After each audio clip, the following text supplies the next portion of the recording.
We've all been there. Saying sorry when something isn't even remotely our fault. It just pops out. It feels like a reflex, right?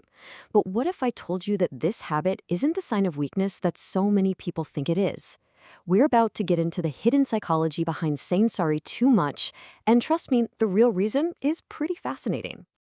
I mean, does this sound like you? You accidentally bump into a table and you're like, oh, sorry, table. Or someone else bumps into you on the street and you're the one who apologizes? It's this automatic, almost unconscious thing for so many of us. But the real question is, why? Where does that actually come from? Well, here's where things get interesting. There's this huge disconnect, right? On one hand, society tends to see it as a sign of weakness or maybe low self-esteem. But psychology, it offers a totally different take. What if it's actually a signal of a highly tuned mind, a sign of deep emotional intelligence? Yeah, let's dive into that.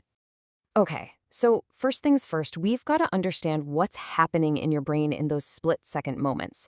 Because this isn't really about feeling bad or guilty. It's about a state of what you could call hyper-awareness. Your brain is basically reading the entire room, constantly in real time.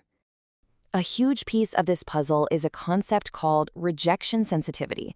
Now, don't let the name fool you. It's not just about being afraid of getting rejected. Think of it more like having social radar that's turned up to 11.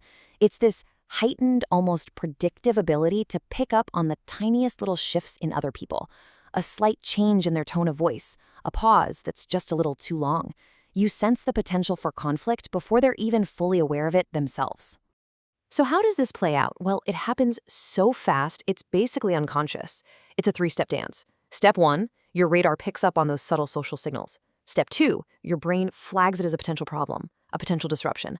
And then boom, step 3, you fire off a quick sorry to smooth everything over and keep the peace. See? This isn't weakness. It's like your brain is running this super sophisticated social software in the background.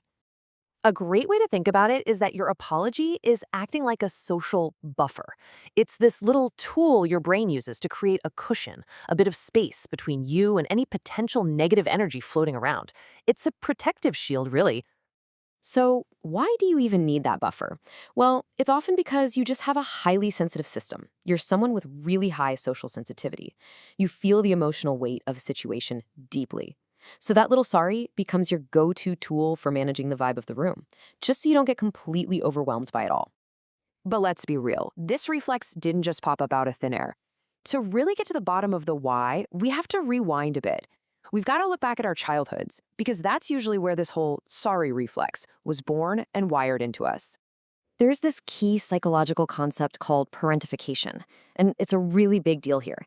Basically, it's what happens when a child is put in a position where they feel responsible for managing the emotions of the adults around them, long before they're actually equipped to handle that.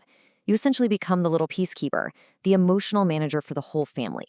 And this quote, wow, it just gets right to the heart of it. Let's just sit with this for a second. Because you had to adapt to that pressure, you developed a subconscious guilt for having your own needs. I mean, just let that sink in. You learned on a deep, subconscious level that your needs, your feelings, they were an inconvenience. They had to take a back seat to keep the peace. And your brain learned that lesson really, really well. So, how does that programming show up now as an adult? Well, it can look like apologizing for the most basic human things you can imagine. Apologizing because you need to rest, saying sorry for asking for help, or even just for existing, for literally just taking up space. That's that old subconscious guilt playing out right in front of you. And there's another really important layer to this. It's not just about managing emotions. This habit is also a deeply rooted survival mechanism. It comes from attachment psychology, all tied up in our fundamental biological need to belong and feel secure with others. It all boils down to a pretty simple unconscious strategy, right? If you have this deep-seated fear of being seen as temporary or worse, replaceable, what do? You learn to downplay your needs. You make yourself smaller.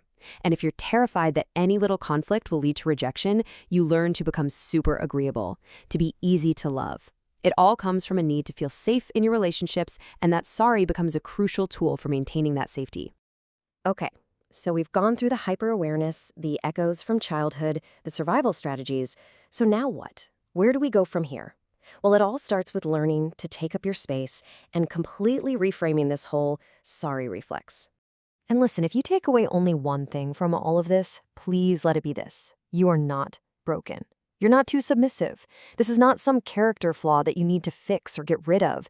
It's actually a complex and honestly, an intelligent adaptation to the world you grew up in. So instead of seeing it as a weakness, let's just call it what it is. You are a deeply observant person. You have an incredibly sharp emotional awareness, that social radar we talked about. And you have what you could call a guarded empathy. An empathy that learned to build some walls to navigate a world that can feel way too loud for a sensitive system. These aren't weaknesses, these are strengths. So, I'll just leave you with this final question to think about. What would it actually truly feel like to take up space, to have your own needs, to simply exist without that automatic reflex to apologize for it? Just something to consider.